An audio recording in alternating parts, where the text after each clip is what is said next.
Online மற்றும் பாரம்பரிய கல்வி முறைகள் ஆகிய இரண்டிலும் நன்மைகளும் தீமைகளும் உள்ளன. மாணவர்களின் தேவை, கற்றல் திறன் மற்றும் வாழ்க்கை சூழல் ஆகியவற்றை பொறுத்து ஒன்றை தேர்வு செய்வதே புத்திசாலித்தனம். ஆன்லைன் கல்வியில் மாணவர்கள் அவர்களின் வசதிக்கேற்ப எங்கிருந்து வேண்டுமானாலும் எப்போது வேண்டுமானாலும் நேரத்தை தேர்வு செய்து படிக்கலாம். இருப்பினும் இதற்கு சுய ஒழுக்கமும் நேர மேலாண்மை திறனும் அவசியம்.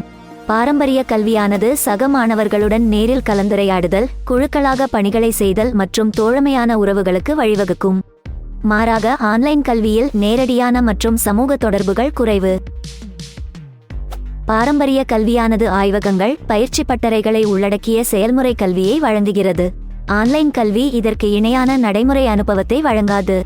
பாரம்பரிய கல்வி குறிப்பிட்ட அட்டவணை மற்றும் வரையறுக்கப்பட்ட பாடத்திட்ட கட்டமைப்பை கொண்டது.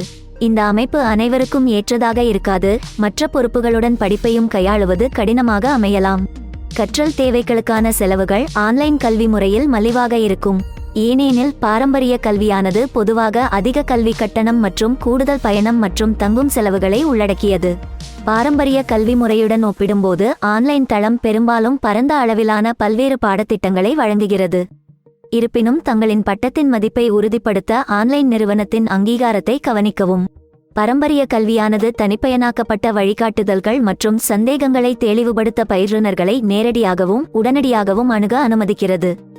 ஆன்லைன் முறையில் இந்த வாய்ப்பு குறைவு. ஆன்லைன் கல்விக்கு கண்டிப்பான சுயக்கட்டுப்பாடும் அமைதியான சூழலும் அவசியம்.